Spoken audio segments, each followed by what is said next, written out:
Thank you, everybody, for being here today. I'm Susan Wild. I represent Pennsylvania's 7th District, and I'm happy to welcome you all to this press event on World IVF Day.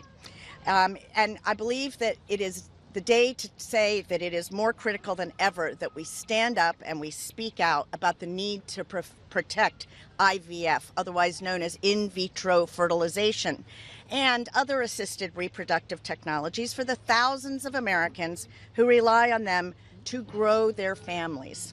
Many of you have heard the story of how my bill, the Access to Family Building Act, which is now called the Right to IVF Act to mirror the Senate version, how it originated. It was following the Dobbs decision. I read that entire decision and particularly took note of Justice Thomas's opinion and knew that the extreme attacks on reproductive care would not stop at abortion access. I got to work with my team right away, and we crafted legislation to protect IVF at the federal level, so no extreme state or court could jeopardize that right. And we worked on that for a solid year, not really realizing how timely it would become. But in January of this year, my exact fears came to fruition when the Alabama Supreme Court made the heartbreaking decision to classify frozen embryos as people, throwing the future of IVF across the state into disarray and forcing families that were using the procedure in the middle of the process to halt their time-sensitive treatments. In the days immediately following that decision, I heard from so many people whose lives had been impacted by IVF. Friends, colleagues, total strangers. And by the way, one of the reasons I focused on IVF in the beginning was because so many people that I knew had depended on it to start their own families. And I heard from all of these folks who were so scared and angry and confused about what this would mean for IVF access across America. So I want to thank all 200 of my colleagues, as of last count, including 4 Republicans, who have since signed on to the bill. Because protecting the ability to start or grow your family, however you see fit, is not a partisan issue. And yet we still see extreme politicians try to deny hopeful parents this right. I promised every person who I spoke to about IVF, from my female friends to cancer patients to veterans with combat injuries or those who are deployed to states with fewer reproductive freedoms, that I would exhaust every possible option to protect access to fertility treatments that help families achieve their dream of parenthood. And this week, we took another step to live up to that promise.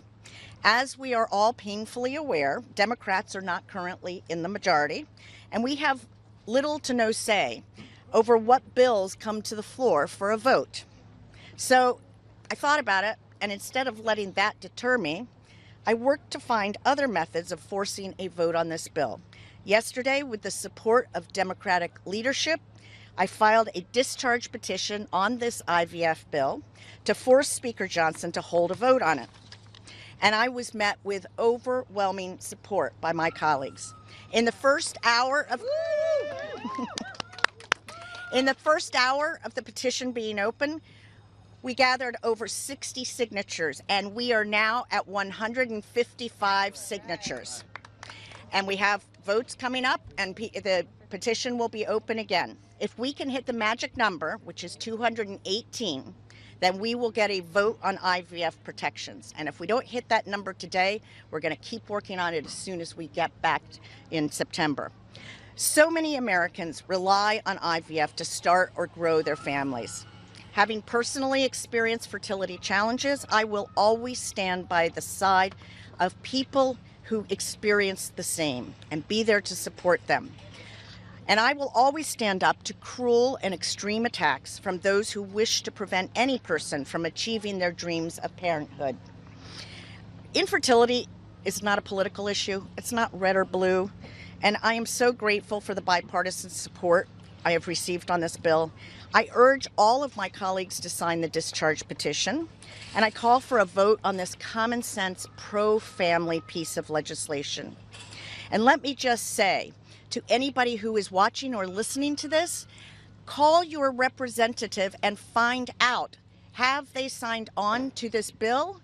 Have they signed the discharge petition? And if they have not, please urge them to do so.